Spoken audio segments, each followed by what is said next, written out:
Good morning everyone. ਉਮੀਦ ਹੈ ਕਿ ਤੁਸੀਂ ਠੀਕ ਹੋਵੋਗੇ ਤੇ ਮਨ ਲਗਾ ਕੇ ਪੜ੍ਹਾਈ ਕਰ ਰਹੇ ਹੋਵੋਗੇ। ਬੇਟਾ, ਜਿਸ ਤਰ੍ਹਾਂ ਕਿ ਤੁਹਾਨੂੰ ਪਤਾ ਹੀ ਹੈ ਕਿ ਕਰੋਨਾ ਦਾ ਟਾਈਮ ਚੱਲ ਰਿਹਾ ਹੈ, ਸੋ ਹੁਣ ਦੇਖਿਆ ਗਿਆ ਹੈ ਕਿ ਬਹੁਤ ਸਾਰੇ ਲੋਕ ਇਸ ਗੱਲ ਨੂੰ ਇਗਨੋਰ ਕਰ ਰਹੇ ਨੇ। ਉਹ ਜਦੋਂ ਵੀ ਘਰੋਂ ਬਾਹਰ ਨਿਕਲਦੇ ਨੇ ਤਾਂ ਮਾਸਕ ਨਹੀਂ ਲਗਾਉਂਦੇ, ਨਾ ਹੀ ਹੱਥ ਵਾਰ-ਵਾਰ ਸੈਨੀਟਾਈਜ਼ ਕਰਦੇ ਨੇ। ਸੋ ਆਪਣਾ ਤੁਸੀਂ ਧਿਆਨ ਰੱਖੋ, ਕਿਉਂਕਿ ਵਿੰਟਰ ਸੀਜ਼ਨ ਹੈ। ਵਿੰਟਰ ਸੀਜ਼ਨ ਦੇ ਵਿੱਚ ਹਮੇਸ਼ਾ ਆਪਣੀ ਸਿਹਤ ਦਾ, ਹੈਲਥ ਦਾ ਧਿਆਨ ਰੱਖੋ। ਜਦੋਂ ਵੀ ਤੁਸੀਂ ਬਾਹਰ ਜਾਂਦੇ ਹੋ ਤੇ ਮਾਸਕ ਜ਼ਰੂਰ ਪਾਓ। ਵਾਰ-ਵਾਰ ਆਪਣੇ ਹੱਥ ਸੈਨੀਟਾਈਜ਼ ਕਰੋ, ਸਾਬਣ ਨਾਲ ਧੋਵੋ। ਔਰ ਦੂਸਰਿਆਂ ਨੂੰ ਵੀ ਇਹੀ ਤੁਸੀਂ ਸਲਾਹ ਦਿਓ, ਐਡਵਾਈਸ ਦਿਓ ਕਿ ਹਮੇਸ਼ਾ ਆਪਣੀ ਹੈਲਥ ਦਾ ਧਿਆਨ ਰੱਖੋ, ਕਿਉਂਕਿ ਪ੍ਰੀਕਾਸ਼ਨਸ ਬਹੁਤ ਜ਼ਿਆਦਾ ਜ਼ਰੂਰੀ ਨੇ। ਹੁਣ ਅਸੀਂ ਪਾਠ ਪੁਸਤਕ ਦਾ ਪਾਠ ਨੰਬਰ 21 ਸੁਨੀਤਾ ਵਿਲੀਅਮਸ ਪੜ੍ਹਾਂਗੇ। ਸੁਨੀਤਾ ਵਿਲੀਅਮਸ ਬਾਰੇ ਤੁਸੀਂ ਬਹੁਤ ਸੁਣਿਆ ਹੋਏਗਾ, ਟੀਵੀ ਉੱਤੇ ਵੀ ਦੇਖਿਆ ਹੋਏਗਾ। ਸੁਨੀਤਾ ਵਿਲੀਅਮਸ ਇੱਕ ਅਜਿਹੀ ਔਰਤ ਸੀ ਜਿਸ ਨੇ ਪੁਲਾੜ ਵਿੱਚ ਜਾ ਕੇ, ਸਪੇਸ ਵਿੱਚ ਜਾ ਕੇ ਇੱਕ ਰਿਕਾਰਡ ਬਣਾਇਆ ਸੀ, ਕਿਉਂਕਿ ਇਹਨਾਂ ਨੇ ਪੁਲਾੜ ਵਿੱਚ ਬਹੁਤ ਦਿਨ ਬਿਤਾਏ ਸਨ ਤੇ ਨਵੀਆਂ ਖੋਜਾਂ ਕੀਤੀਆਂ ਸੀ। ਸੁਨੀਤਾ ਵਿਲੀਅਮਸ ਦੇ ਬਾਰੇ ਅਸੀਂ ਪਾਠ ਵਿੱਚ ਪੜ੍ਹਾਂਗੇ। ਕਲਪਨਾ ਚਾਵਲਾ ਤੋਂ ਬਾਅਦ ਇੱਕ ਵਾਰ ਫਿਰ ਇੱਕ ਮੁਟਿਆਰ ਨੇ ਅੰਬਰਾਂ ਵਿੱਚ ਉਡਾਰੀ ਮਾਰ ਕੇ ਭਾਰਤ ਦਾ ਸਿਰ ਮਾਣ ਨਾਲ ਉੱਚਾ ਕੀਤਾ ਹੈ। ਠੀਕ ਹੈ, ਕਿਉਂਕਿ ਕਲਪਨਾ ਚਾਵਲਾ ਉਹ ਵੀ ਪੁਲਾੜ ਵਿੱਚ ਹੀ ਗਏ ਸੀ। ਠੀਕ ਹੈ, ਤਾਂ ਉਹਨਾਂ ਨੇ ਉੱਥੇ ਬਹੁਤ ਸਾਰੀਆਂ ਖੋਜਾਂ ਕੀਤੀਆਂ ਸਨ। ਪੁਲਾੜ ਵਿੱਚ ਹੀ ਉਹਨਾਂ ਦੀ ਡੈਥ ਹੋ ਗਈ ਸੀ। ਕਲਪਨਾ ਚਾਵਲਾ ਤੋਂ ਬਾਅਦ ਵਿੱਚ ਇੱਕ ਹੋਰ ਮੁਟਿਆਰ, ਇੱਕ ਹੋਰ ਲੜਕੀ ਨੇ, ਜਿਸ ਦਾ ਨਾਮ ਕੀ ਸੀ, ਸੁਨੀਤਾ ਵਿਲੀਅਮਸ। ਉਹਨਾਂ ਨੇ ਅੰਬਰਾਂ ਵਿੱਚ, ਅਸਮਾਨ ਵਿੱਚ ਉਡਾਰੀ ਮਾਰ ਕੇ ਭਾਰਤ ਦਾ ਸਿਰ ਮਾਣ ਨਾਲ, ਗਰਵ ਦੇ ਨਾਲ ਉਹਨਾਂ ਨੇ ਉੱਚਾ ਕੀਤਾ। ਠੀਕ ਹੈ, ਉਸ ਦਾ ਨਾਮ ਹੈ ਸੁਨੀਤਾ। ਉਹ ਭਾਰਤ ਵਿੱਚ ਭਾਵੇਂ ਜੰਮੀ ਨਹੀਂ, ਪਰੰਤੂ ਉਹ ਇੱਕ ਭਾਰਤੀ ਡਾਕਟਰ ਦੀਪਕ ਪਾਂਡੇ ਦੀ ਧੀ ਹੈ। ਉਸਦੇ ਪਿਤਾ ਦਾ ਕੀ ਨਾਮ ਹੈ? ਡਾਕਟਰ ਦੀਪਕ ਪਾਂਡੇ, ਜੋ ਕਿ ਇੱਕ ਭਾਰਤੀ ਸਨ। ਦੀਪਕ ਪਾਂਡੇ ਸੂਰਤ, ਗੁਜਰਾਤ ਤੋਂ MBBS ਪਾਸ ਕਰਕੇ ਕੁਝ ਸਮਾਂ ਦੇਸ਼ ਵਿੱਚ ਰਿਹਾ ਤੇ ਫਿਰ ਵਿਦੇਸ਼ਾਂ ਨੂੰ ਚਲਾ ਗਿਆ ਸੀ। ਦੀਪਕ ਪਾਂਡੇ ਕੌਣ ਸਨ? ਸੁਨੀਤਾ ਵਿਲੀਅਮਸ ਦੇ ਪਿਤਾ, ਤੇ ਉਹ ਇੱਕ ਡਾਕਟਰ ਸਨ। ਡਾਕਟਰ ਦੀਪਕ ਪਾਂਡੇ ਨੇ ਅੱਧੀ ਕੁ ਸਦੀ ਪਹਿਲਾਂ ਅਮਰੀਕਾ ਦੇ ਨਗਰ ਯੂਕਲਿਡ ਵਿੱਚ ਜਾ ਕੇ ਡਾਕਟਰੀ ਦਾ ਕੰਮ ਸ਼ੁਰੂ ਕੀਤਾ ਸੀ। ਕਿੱਥੇ ਜਾ ਕੇ ਸ਼ੁਰੂ ਕੀਤਾ? ਯੂਕਲਿਡ ਵਿੱਚ, ਅਮਰੀਕਾ ਦਾ ਇੱਕ ਨਗਰ ਹੈ। ਇੱਥੇ ਹੀ ਐਕਸ-ਰੇ ਤਕਨੀਸ਼ੀਅਨ ਦਾ ਕੋਰਸ ਕਰ ਰਹੀ ਘਰੇਲੂ ਰੁਚੀਆਂ ਵਾਲੀ ਸਰਲ ਸੁਭਾਅ ਤੇ ਮਿਹਨਤੀ ਕੁੜੀ ਬੋਨੀ ਉਰਸਾਲਿਨ ਜ਼ੁਲੋਕਰ ਨਾਲ ਉਸਦੀ ਜਾਣ ਪਛਾਣ ਹੋਈ। ਜਦੋਂ ਉਹ ਉੱਥੇ ਐਕਸ-ਰੇ ਟੈਕਨੀਸ਼ੀਅਨ ਦਾ ਕੋਰਸ ਕਰ ਰਹੇ ਸਨ, ਐਕਸ-ਰੇ ਐਕਸਪਰਟ ਬਣਨ ਦਾ, ਤੇ ਉੱਥੇ ਹੀ ਉਹਨਾਂ ਨੂੰ ਇੱਕ ਕੁੜੀ ਮਿਲੀ ਜਿਸ ਦਾ ਨਾਮ ਕੀ ਸੀ? ਬੋਨੀ ਉਰਸਾਲਿਨ ਜ਼ੁਲੋਕਰ। ਇਹ ਕੌਣ ਸੀ? ਸੁਨੀਤਾ ਵਿਲੀਅਮਸ ਦੀ ਮਾਂ ਸੀ। ਘਰੇਲੂ ਰੁਚੀ ਮਤਲਬ ਕਿ ਉਹ ਘਰ ਦੇ ਕੰਮਾਂ ਦੇ ਵਿੱਚ ਬਹੁਤ ਜ਼ਿਆਦਾ ਇੰਟਰਸਟ ਲੈਂਦੇ ਸਨ ਤੇ ਉਹਨਾਂ ਦਾ ਸੁਭਾਅ ਕਿਸ ਤਰ੍ਹਾਂ ਦਾ ਸੀ? ਬਹੁਤ ਸਿੰਪਲ ਸੀ। ਬੋਨੀ ਦੇ ਵੱਡੇ ਵਡੇਰੇ ਯੂਗੋਸਲਾਵੀਆ ਦੇ ਸਨ। ਵੱਡੇ ਵਡੇਰੇ ਮਤਲਬ ਜਿਹੜੇ ਉਹਨਾਂ ਦੇ ਬਜ਼ੁਰਗ ਹੋਣ, ਉਹ ਕਿੱਥੋਂ ਦੇ ਸਨ? ਯੂਗੋਸਲਾਵੀਆ ਦੇ। ਪਰ ਉਸਦੇ ਮਾਤਾ ਪਿਤਾ ਓਹਾਈਓ ਪ੍ਰਾਂਤ ਦੇ ਕਲੀਵਲੈਂਡ ਸ਼ਹਿਰ ਵਿੱਚ ਰਹਿੰਦੇ ਸਨ। ਕਿੱਥੇ ਰਹਿੰਦੇ ਸਨ? ਕਲੀਵਲੈਂਡ ਸ਼ਹਿਰ ਵਿੱਚ। ਉਹਨਾਂ ਨੂੰ ਡਾਕਟਰ ਦੀਪਕ ਪਾਂਡੇ ਦਾ ਮਿਹਨਤੀ ਸੁਭਾਅ ਪਸੰਦ ਆਇਆ, ਇਸ ਲਈ ਉਹਨਾਂ ਦੀਪਕ ਤੇ ਬੋਨੀ ਨੂੰ ਸ਼ਾਦੀ ਦੇ ਬੰਧਨਾਂ ਵਿੱਚ ਬੰਨ੍ਹ ਦਿੱਤਾ। ਬੰਧਨ ਮਤਲਬ ਕਿ ਉਹਨਾਂ ਦਾ ਵਿਆਹ ਕਰਵਾ ਦਿੱਤਾ। ਇਸ ਜੋੜੀ ਦੇ ਘਰ ਹੀ ਸੁਨੀਤਾ ਦਾ ਜਨਮ 1 ਸਤੰਬਰ 1965 ਈਸਵੀ ਨੂੰ ਯੂਕਲਿਡ, ਓਹਾਈਓ ਵਿਖੇ ਹੋਇਆ। ਉਸ ਦਾ ਇੱਕ ਭਰਾ ਤੇ ਇੱਕ ਭੈਣ ਉਸ ਤੋਂ ਵੱਡੇ ਸਨ। ਭਰਾ ਦਾ ਨਾਮ ਕੀ ਸੀ? ਜੈ, ਉਸ ਤੋਂ 4 ਸਾਲ, ਤੇ ਭੈਣ ਦੀਨਾ 3 ਸਾਲ ਵੱਡੀ ਸੀ। ਇੱਕ ਭਰਾ ਸੀ ਜੈ ਤੇ ਇੱਕ ਭੈਣ ਸੀ ਦੀਨਾ।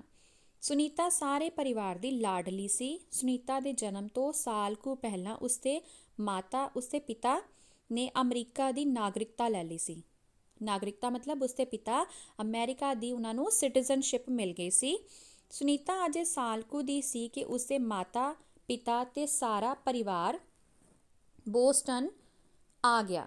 ਸੁਨੀਤਾ ਦਾ ਪਾਲਣ ਪੋਸ਼ਣ ਇਸੇ ਇਲਾਕੇ ਵਿੱਚ ਹੋਇਆ। ਇੱਥੇ ਹੀ ਉਸਦੀ ਪੜ੍ਹਾਈ ਲਿਖਾਈ ਹੋਈ। ਪੜ੍ਹਾਈ ਲਿਖਾਈ ਸੁਨੀਤਾ ਦੇ ਕਿੱਥੇ ਹੋਈ? ਬੋਸਟਨ ਵਿੱਚ ਹੋਈ। ਪਾਲਣ ਪੋਸ਼ਣ ਮਤਲਬ ਉਸਦਾ ਬਚਪਨ ਵੀ ਉੱਥੇ ਹੀ ਗੁਜ਼ਰਿਆ। ਸੁਨੀਤਾ ਦੇ ਪਿਤਾ ਪੜ੍ਹਨ ਲਿਖਣ, ਸੈਰ ਸਪਾਟੇ ਤੇ ਸੰਗੀਤ ਦੇ ਸ਼ੌਕੀਨ ਸਨ। ਸੈਰ ਸਪਾਟਾ ਮਤਲਬ ਉਹਨਾਂ ਨੂੰ ਟੂਰ ਤੇ ਜਾਣਾ ਬਹੁਤ ਪਸੰਦ ਸੀ। ਮਾਤਾ ਘਰੇਲੂ ਰੁਚੀਆਂ ਵਾਲੀ ਸੀ, ਘਰ ਦੇ ਕੰਮਾਂ ਵਿੱਚ ਬਹੁਤ ਇੰਟਰਸਟ ਰੱਖਣ ਵਾਲੇ, ਸਿਲਾਈ ਕਢਾਈ, ਸੰਗੀਤ, ਖੇਡਾਂ ਤੇ ਸੈਰ ਸਪਾਟੇ ਵਿੱਚ ਉਸਦੀ ਵਿਸ਼ੇਸ਼ ਰੁਚੀ ਸੀ।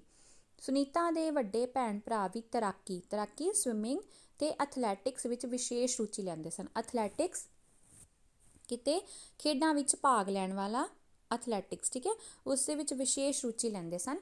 ਇਸ ਕਿਸਮ ਦੇ ਮਾਹੌਲ ਵਿੱਚ ਵੱਡੀ ਹੋਣ ਵਾਲੀ ਸੁਨੀਤਾ ਪੜ੍ਹਾਈ ਦੇ ਨਾਲ ਸੰਗੀਤ, ਤੈਰਾਕੀ, ਹਾਈਕਿੰਗ, ਟਰੈਕਿੰਗ ਅਤੇ ਖੇਡਾਂ ਵਿੱਚ ਵਿਸ਼ੇਸ਼ ਰੁਚੀ ਲੈਂਦੀ ਰਹੀ, ਠੀਕ ਹੈ, ਕਿਉਂਕਿ ਉਹਨਾਂ ਦੇ ਮਾਤਾ ਪਿਤਾ ਨੂੰ ਵੀ ਤੇ ਭੈਣ ਭਰਾ ਨੂੰ ਵੀ ਸਿਲਾਈ ਕਢਾਈ, ਸੰਗੀਤ, ਸੈਰ ਸਪਾਟੇ ਵਿੱਚ ਇੰਟਰਸਟ ਸੀ। ਇਸ ਲਈ ਸੁਨੀਤਾ ਨੂੰ ਵੀ ਸਾਰੀਆਂ ਚੀਜ਼ਾਂ ਵਿੱਚ ਇੰਟਰਸਟ ਸੀ। ਪੜ੍ਹਾਈ ਦੇ ਨਾਲ ਨਾਲ ਉਹਨਾਂ ਨੂੰ ਸੰਗੀਤ ਵਿੱਚ ਵੀ ਇੰਟਰਸਟ ਸੀ, ਸਵਿਮਿੰਗ ਵਿੱਚ ਵੀ, ਹਾਈਕਿੰਗ ਹੁੰਦਾ ਹੈ ਜਿਸ ਤਰ੍ਹਾਂ ਪਹਾੜਾਂ ਉੱਤੇ ਚੜ੍ਹਨਾ, ਠੀਕ ਹੈ, ਟਰੈਕਿੰਗ, ਅਤੇ ਖੇਡਾਂ ਵਿੱਚ ਵੀ ਉਹਨਾਂ ਨੂੰ ਇੰਟਰਸਟ ਸੀ।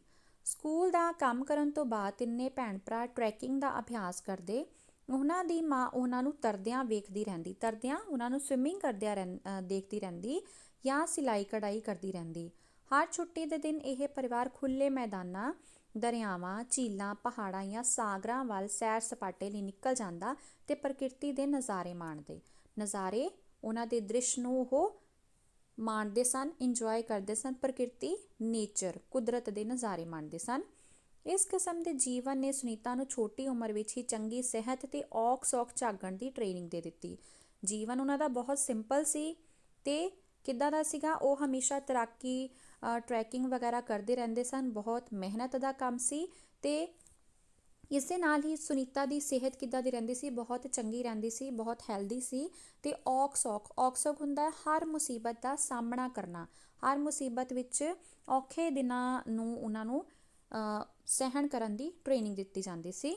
ਉਹ ਸਿਰਫ 11 ਸਾਲ ਦੀ ਸੀ ਜਦੋਂ ਉਸਨੇ ਬੋਸਟਨ ਹਾਰਬਰ ਮੈਰਾਥਨ ਤੈਰਾਕੀ ਮੁਕਾਬਲੇ ਵਿੱਚ ਹਿੱਸਾ ਲਿਆ। ਸ਼ੁਰੂ ਤੋਂ ਹੀ ਸੁਨੀਤਾ ਨਿਮਰਤਾ ਵਾਲੀ ਕੁੜੀ ਸੀ। ਨਿਮਰਤਾ, ਉਹਦੇ ਵਿੱਚ ਈਗੋ ਨਹੀਂ ਸੀ, ਬਹੁਤ ਪੋਲਾਈਟ ਕਿਸਮ ਦੀ ਸੀ।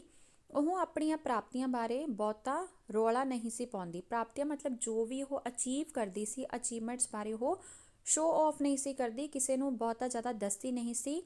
ਉਹ 6 ਸਾਲ ਦੀ ਸੀ ਜਦ ਸਾਰਾ ਪਰਿਵਾਰ ਕੈਂਪ ਲਈ ਪਿਕਨਿਕ ਮਨਾ ਰਿਹਾ ਸੀ। ਸੁਨੀਤਾ ਆਪਣੀਆਂ ਸਹੇਲੀਆਂ ਨਾਲ ਤੈਰਾਕੀ ਪ੍ਰਤੀਯੋਗਿਤਾ ਉੱਤੇ ਗਈ ਹੋਈ ਸੀ। ਤੈਰਾਕੀ ਸਵਿਮਿੰਗ ਕੰਪੀਟੀਸ਼ਨ ਲਈ ਗਈ ਹੋਈ ਸੀ।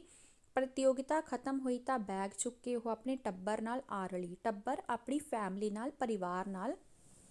ਭੈਣ ਤੇ ਭਰਾ ਨੇ ਪੁੱਛਿਆ, ਕਿਵੇਂ ਰਿਹਾ ਤੇਰਾ ਮੁਕਾਬਲਾ? ਬਿਲਕੁਲ ਠੀਕ, 2 ਹਰਫੀ ਉੱਤਰ ਦੇ ਕੇ ਉਹ ਸਹੇਲੀਆਂ ਨਾਲ ਦੌੜ ਗਈ।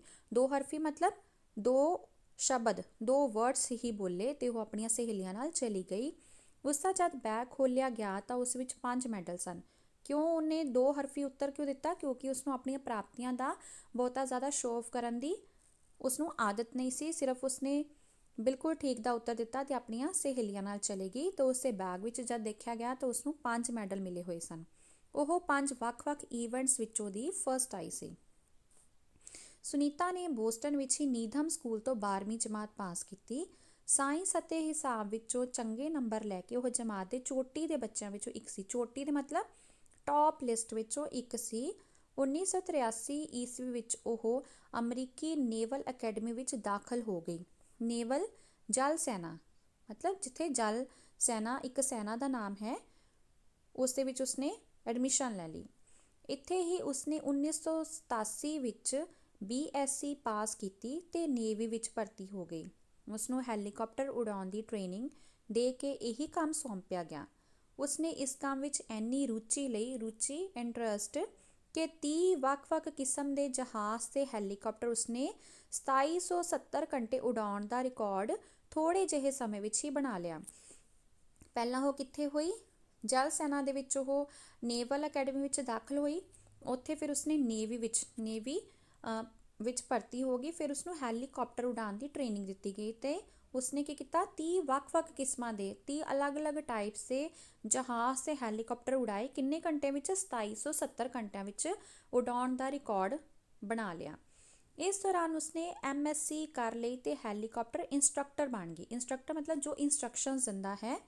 ਇਸ ਸਮੇਂ ਤੱਕ ਉਹ ਨੇਵਲ ਅਕੈਡਮੀ ਦੇ ਆਪਣੇ ਇੱਕ ਜਮਾਤੀ ਮਿਸ਼ੈਲ ਵਿਲੀਅਮਸ ਨਾਲ ਸ਼ਾਦੀ ਕਰਵਾ ਕੇ ਸੁਨੀਤਾ ਵਿਲੀਅਮਸ ਬਣ ਗਈ। ਉਸਦੇ ਜਮਾਤੀ ਮਤਲਬ ਉਸਦੇ ਨਾਲ ਹੀ ਕੰਮ ਕਰ ਰਹੇ ਸਨ ਮਿਸ਼ੈਲ ਵਿਲੀਅਮਸ, ਉਸ ਨਾਲ ਉਹਨਾਂ ਨੇ ਸ਼ਾਦੀ ਕਰਵਾ ਲਈ ਤੇ ਨਾਮ ਕੀ ਬਣ ਗਿਆ ਹੁਣ? ਸੁਨੀਤਾ ਵਿਲੀਅਮਸ। 1995 ਈਸਵੀ ਵਿੱਚ ਉਹ ਇੱਕ ਹੈਲੀਕਾਪਟਰ ਲੈ ਕੇ ਅਮਰੀਕੀ ਪੁਲਾੜ ਕੇਂਦਰ national aeronautics and space administration NASA ਗਈ, ਜਿੱਥੇ ਉਸਨੇ ਯਾਨ ਜੰਗ ਨਾਂ ਦੇ ਪੁਲਾੜ ਯਾਤਰੀ ਦਾ ਭਾਸ਼ਣ ਸੁਣਿਆ। ਉਸਨੇ ਕਿਸ ਦਾ ਭਾਸ਼ਣ ਸੁਣਿਆ? ਯਾਨ ਜੰਗ ਦਾ ਭਾਸ਼ਣ ਸੁਣਿਆ, ਜੋ ਕਿ ਇੱਕ ਪੁਲਾੜ ਯਾਤਰੀ ਸੀ, ਸਪੇਸ ਵਿੱਚੋਂ ਦੀ ਵਾਪਸ ਆਇਆ ਸੀ। ਉਸਨੇ ਦੱਸਿਆ ਕਿ ਪੁਲਾੜ ਯਾਤਰੀ ਦੀ ਟ੍ਰੇਨਿੰਗ ਵਜੋਂ ਉਸਨੂੰ ਹੈਲੀਕਾਪਟਰ ਚਲਾਉਣਾ ਸਿੱਖਣਾ ਪਿਆ ਸੀ। ਇਹ ਉਸਦੀ ਟ੍ਰੇਨਿੰਗ ਦਾ ਲਾਜ਼ਮੀ ਹਿੱਸਾ ਸੀ, ਟ੍ਰੇਨਿੰਗ ਦਾ ਬਹੁਤ ਕੰਪਲਸਰੀ ਹਿੱਸਾ ਸੀ, ਕੰਪਲਸਰੀ ਪਾਰਟ। ਸੁਨੀਤਾ ਨੇ ਸੋਚਿਆ ਕਿ ਉਹ ਤਾਂ ਹੈਲੀਕਾਪਟਰ ਚਲਾਉਣ ਦੀ ਮਾਹਰ ਹੈ, ਮੈਂ ਕਿਉਂ ਨਹੀਂ ਪੁਲਾੜ ਵਿੱਚ ਉੱਡ ਸਕਦੀ। ਬਸ ਉਸਨੇ ਨਾਸਾ ਨੂੰ ਅਰਜ਼ੀ ਭੇਜੀ, ਮਤਲਬ ਉਸਨੇ ਨਾਸਾ ਨੂੰ ਇੱਕ ਲੈਟਰ ਲਿਖਿਆ, ਕਿਉਂਕਿ ਉਸਨੂੰ ਹੈਲੀਕਾਪਟਰ ਉਡਾਉਣਾ ਤੇ ਆਉਂਦਾ ਹੀ ਸੀ। ਪਹਿਲੀ ਵਾਰ ਤਾਂ ਨਹੀਂ, ਦੂਜੀ ਵਾਰ 1998 ਈਸਵੀ ਵਿੱਚ ਨਾਸਾ ਨੇ ਉਸ ਨੂੰ ਪੁਲਾੜ ਵਿੱਚ ਭੇਜੇ ਜਾਣ ਲਈ ਟ੍ਰੇਨਿੰਗ ਵਾਸਤੇ ਚੁਣ ਲਿਆ। ਨਾਸਾ ਨੇ ਉਸਨੂੰ ਕਿੱਥੇ 1998 ਵਿੱਚ ਉਸਨੂੰ ਸਿਲੈਕਟ ਕੀਤਾ। 8 ਸਾਲ ਦੀ ਸਖਤ ਟ੍ਰੇਨਿੰਗ ਉਪਰੰਤ ਉਸਨੂੰ ਅੰਤਰਰਾਸ਼ਟਰੀ ਪੁਲਾੜੀ ਸਟੇਸ਼ਨ ਉੱਤੇ 7 ਮੈਂਬਰੀ ਟੀਮ ਨਾਲ 9 ਦਸੰਬਰ 2006 ਈਸਵੀ ਨੂੰ ਡਿਸਕਵਰੀ ਨਾਂ ਦੇ ਪੁਲਾੜੀ ਜਹਾਜ਼ ਵਿੱਚ ਅੰਬਰਾਂ ਦੀ ਉਡਾਰੀ ਭਰਨ ਲਈ ਭੇਜ ਦਿੱਤਾ ਗਿਆ। ਉਸਨੂੰ 9 ਦਸੰਬਰ 2006 ਨੂੰ ਉਸ ਦੇ ਨਾਲ ਕਿੰਨੇ ਮੈਂਬਰ ਸਨ? 7 ਮੈਂਬਰ ਸਨ। ਤੇ ਜਹਾਜ਼ ਦਾ ਨਾਮ ਕੀ ਸੀ? ਡਿਸਕਵਰੀ ਨਾਮ ਦੇ ਜਹਾਜ਼ ਵਿੱਚ ਉਸਨੂੰ ਅੰਬਰਾਂ ਵਿੱਚ ਉਡਾਰੀ ਭਰਨ ਲਈ ਭੇਜ ਦਿੱਤਾ ਗਿਆ। ਤਕਰੀਬਨ 350 ਕਿਲੋਮੀਟਰ ਦੀ ਉਚਾਈ ਉੱਤੇ ਅੰਬਰਾਂ ਵਿੱਚ ਘੁੰਮ ਰਿਹਾ ਇਹ ਪੁਲਾੜੀ ਸਟੇਸ਼ਨ ਮਨੁੱਖਤਾ ਦੀ ਭਲਾਈ ਅਤੇ ਪੁਲਾੜੀ ਖੋਜ ਬਾਰੇ ਨਵੇਂ ਤਜਰਬੇ ਕਰ ਰਿਹਾ ਹੈ। ਉਹ ਕੀ ਹੈ? ਜਿਹੜਾ ਡਿਸਕਵਰੀ ਨਾਮ ਦਾ ਜਹਾਜ਼ ਹੈ, ਉਹ ਕੀ ਕਰਦਾ ਕਿ ਜਿੰਨੇ ਵੀ ਸਪੇਸ ਦੇ ਉੱਤੇ ਜਿੰਨੇ ਵੀ ਰਹੱਸ ਹਨ, ਜਿੰਨੀਆਂ ਵੀ ਖੋਜਾਂ ਹਨ, ਜੋ ਵੀ ਹਿਊਮਨ ਬੀਇੰਗਸ ਲਈ, ਉਹਨਾਂ ਦੇ ਫਾਇਦੇ ਲਈ ਜੋ ਵੀ ਸਾਰੀਆਂ ਸਰਚ ਸੀਗੀਆਂ, ਉਹ ਇਸ ਜਹਾਜ਼ ਨੇ ਕੀਤੀਆਂ। ਸੁਨੀਤਾ ਨੇ ਇਸ ਪੁਲਾੜੀ ਸਟੇਸ਼ਨ ਦੀ ਸਾਂਭ ਸੰਭਾਲ ਤੇ ਤਜਰਬਿਆਂ ਦੇ ਖੇਤਰ ਵਿੱਚ ਬੜਾ ਕੰਮ ਕੀਤਾ। ਤਜਰਬੇ ਹੁੰਦਾ ਐਕਸਪੈਰੀਮੈਂਟ ਕੀਤੇ ਉਹਨਾਂ ਨੇ ਬਹੁਤ ਜ਼ਿਆਦਾ। ਉਸਨੇ 195 ਦਿਨ ਪੁਲਾੜ ਵਿੱਚ ਰਹਿ ਕੇ ਨਵਾਂ ਰਿਕਾਰਡ ਬਣਾਇਆ। ਕਿੰਨੇ ਦਿਨ ਰਹੇ ਉਹ? 195 ਦਿਨ ਰਹੇ ਤੇ ਇੱਕ ਨਵਾਂ ਰਿਕਾਰਡ ਬਣਾ ਲਿਆ। ਕਿਸੇ ਵੀ ਇਸਤਰੀ ਦੁਆਰਾ ਪੁਲਾੜ ਵਿੱਚ ਗੁਜ਼ਾਰਿਆ ਇਹ ਸਭ ਤੋਂ ਵੱਧ ਸਮਾਂ ਹੈ। ਉਸਨੇ 4 ਵਾਰ ਪੁਲਾੜੀ ਜਹਾਜ਼ ਤੋਂ ਬਾਹਰ ਨਿਕਲ ਕੇ ਕੰਮ ਕੀਤਾ ਹੈ। ਇਸਨੂੰ ਸਪੇਸ ਵਾਕਿੰਗ ਕਹਿੰਦੇ ਹਨ। ਜਦੋਂ ਜਹਾਜ਼ ਤੋਂ ਬਾਹਰ ਨਿਕਲ ਕੇ ਆਪਾਂ ਪੁਲਾੜ ਵਿੱਚ ਸਪੇਸ ਵਿੱਚ ਜਾਂਦੇ ਹਾਂ ਤੇ ਉਸਨੂੰ ਕੀ ਕਹਿੰਦੇ ਹਨ? ਸਪੇਸ ਵਾਕਿੰਗ ਕਹਿੰਦੇ ਹਨ। ਇਹ ਕਿਸੇ ਇਸਤਰੀ ਵੱਲੋਂ ਸਭ ਤੋਂ ਵੱਧ ਵਾਰ ਕੀਤੀ ਗਈ ਸਪੇਸ ਵਾਕਿੰਗ ਹੈ। ਉਸਨੇ 29 ਘੰਟੇ 17 ਮਿੰਟ ਸਪੇਸ ਵਾਕਿੰਗ ਕਰਕੇ ਇਸ ਪੱਖੋਂ ਇੱਕ ਰਿਕਾਰਡ ਬਣਾਇਆ ਹੈ। ਕਿੰਨੇ ਘੰਟੇ? 29 ਘੰਟੇ ਤੇ 17 ਮਿੰਟ ਸਪੇਸ ਵਾਕਿੰਗ ਕੀਤੀ ਸੀ। ਉਸਨੇ ਪੁਲਾੜੀ ਜਹਾਜ਼ ਵਿੱਚ ਲੱਗੀ ਟ੍ਰੈਡਮਿਲ ਉੱਤੇ ਹੀ ਦੌੜ ਕੇ ਧਰਤੀ ਉੱਤੇ ਹੋ ਰਹੀ ਬੋਸਟਨ ਮੈਰਾਥਨ ਦੌੜ ਵਿੱਚ ਹਿੱਸਾ ਲੈ ਕੇ ਵੀ ਇੱਕ ਨਵਾਂ ਰਿਕਾਰਡ ਸਥਾਪਿਤ ਕੀਤਾ। ਕਿਉਂਕਿ ਉਹ ਇੱਕ ਐਥਲੈਟਿਕ ਸੀਗੇ, ਐਥਲੀਟ ਸੀ, ਉਹਨਾਂ ਨੂੰ ਦੌੜਾਂ ਵਿੱਚ ਭਾਗ ਲੈਣ ਦਾ ਬਹੁਤ ਸ਼ੌਂਕ ਸੀ। ਤੇ ਉਹਨਾਂ ਨੇ ਜਹਾਜ਼ ਵਿੱਚ ਹੀ, ਉੱਪਰ ਪੁਲਾੜ ਵਿੱਚ ਹੀ ਉਹਨਾਂ ਨੇ ਟ੍ਰੈਡਮਿਲ ਉੱਤੇ ਦੌੜਿਆ ਤੇ ਬੋਸਟਨ ਮੈਰਾਥਨ ਦੌੜ ਵਿੱਚ ਹਿੱਸਾ ਲਿਆ। 4 ਰਿਕਾਰਡ ਬਣਾ ਕੇ ਸੁਨੀਤਾ 22 ਜੂਨ 2007 ਈਸਵੀ ਦੀ ਰਾਤ ਨੂੰ ਐਟਲਾਂਟਿਸ ਨਾਂ ਦੇ ਪੁਲਾੜੀ ਜਹਾਜ਼ ਰਾਹੀਂ ਧਰਤੀ ਉੱਤੇ ਵਾਪਿਸ ਆ ਗਏ ਕਿੱਦਾਂ ਸੀ? 9 ਦਸੰਬਰ 2006 ਨੂੰ ਡਿਸਕਵਰੀ ਨਾਮ ਦੇ ਜਹਾਜ਼ ਵਿੱਚ। ਤੇ ਵਾਪਿਸ ਕਦੋਂ ਆਏ?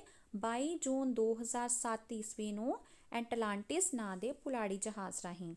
ਭਾਰਤੀ ਅਮਰੀਕੀ ਪੁਲਾੜ ਵਿਗਿਆਨੀ ਸੁਨੀਤਾ ਵਿਲੀਅਮਸ ਨੂੰ ਆਪਣੀਆਂ ਵਿਲੱਖਣ ਪ੍ਰਾਪਤੀਆਂ ਬਦਲੇ ਭਾਰਤ ਦਾ ਸਰਵੋਤਮ ਸਿਵਿਲੀਅਨ ਪੁਰਸਕਾਰ ਪਦਮ ਭੂਸ਼ਣ ਪ੍ਰਦਾਨ ਕੀਤਾ ਗਿਆ। ਵਿਲੱਖਣ ਮਤਲਬ ਕਿ ਉਹਨਾਂ ਨੇ ਬਹੁਤ ਅਲੱਗ ਤਰ੍ਹਾਂ ਦੀਆਂ ਅਚੀਵਮੈਂਟਸ ਪ੍ਰਾਪਤ ਕੀਤੀਆਂ। ਸਪੇਸ ਦੇ ਉੱਤੇ ਜੋ ਵੀ ਉਹਨਾਂ ਨੇ ਸਰਚ ਸੀ, ਸਾਰੀਆਂ ਦੇ ਸਾਰੀਆਂ ਉਹਨਾਂ ਨੇ ਕੀਤੀਆਂ ਤੇ ਇਸੇ ਦੇ ਹੀ ਸਦਕਾ ਉਹਨਾਂ ਨੂੰ ਪਦਮ ਭੂਸ਼ਣ ਅਵਾਰਡ ਮਿਲਿਆ। ਸੁਨੀਤਾ ਵਿਲੀਅਮਸ ਤੋਂ ਮਾਨਵਤਾ ਦੀ ਭਲਾਈ ਲਈ ਪੁਲਾੜ ਦੀ ਖੋਜ ਦੇ ਖੇਤਰ ਵਿੱਚ ਹੋਰ ਵਧੇਰੇ ਚੰਗੀਆਂ ਸੰਭਾਵਨਾਵਾਂ ਦੀ ਆਸ ਹੈ। ਮਤਲਬ ਕਿ ਹੁਣ ਹੋਰ ਵੀ ਐਕਸਪੈਕਟੇਸ਼ਨਸ ਹਨ ਕਿ ਹੋਰ ਵੀ ਜ਼ਿਆਦਾ ਖੋਜ, ਹੋਰ ਵੀ ਜ਼ਿਆਦਾ ਸਰਚ ਕਰਨਗੇ ਪੁਲਾੜ ਦੇ ਖੇਤਰ ਵਿੱਚ ਤੇ ਹੋਰ ਵੀ ਜ਼ਿਆਦਾ ਆਪਣੀਆਂ ਅਚੀਵਮੈਂਟਸ ਨੂੰ ਪ੍ਰਾਪਤ ਕਰਨਗੇ। ਸੋ ਬੇਟਾ, ਇਹਦੇ ਵਿੱਚ ਆਪਾਂ ਉਹਨਾਂ ਦੇ ਜੀਵਨ ਬਾਰੇ ਪੜ੍ਹਿਆ ਹੈ ਕਿ ਕਿੱਥੋਂ ਉਹਨਾਂ ਨੇ ਪੜ੍ਹਾਈ ਸ਼ੁਰੂ ਕੀਤੀ, ਉਹਨਾਂ ਦੇ ਮਾਤਾ ਪਿਤਾ ਦਾ ਨਾਮ, ਉਹਨਾਂ ਨੇ ਕਿਸ ਤਰ੍ਹਾਂ ਆਪਣੀ ਪੁਲਾੜ ਦੀ ਟ੍ਰੇਨਿੰਗ ਲਿੱਤੀ, ਕਿੰਨੇ ਦਿਨ ਉਹ ਪੁਲਾੜ ਵਿੱਚ ਰਹੇ ਤੇ ਇਸ ਲਈ ਹੀ ਇਹਨਾਂ ਨੂੰ ਪੁਲਾੜ ਪਰੀ ਮਤਲਬ ਕਿ ਜੋ ਪੁਲਾੜ ਵਿੱਚ ਉੱਡਦੀ ਹੈ, ਇਸ ਲਈ ਇਹਨਾਂ ਨੂੰ ਇੱਕ ਪੁਲਾੜ ਪਰੀ ਦਾ ਵੀ ਨਾਮ ਦਿੱਤਾ ਗਿਆ। ਹੁਣ ਬੇਟਾ ਕੱਲ ਤੁਹਾਨੂੰ 1 ਵਰਡ ਕੁਐਸਚਨ ਆਨਸਰਸ ਦੀ ਅਸਾਈਨਮੈਂਟ ਭੇਜੀ ਜਾਏਗੀ, ਤਾਂ ਤੁਸੀਂ ਉਸਨੂੰ ਆਪਣੀ ਫੇਅਰ ਕਾਪੀ 'ਤੇ ਜ਼ਰੂਰ ਕਰਨਾ ਹੈ। Thank you so much.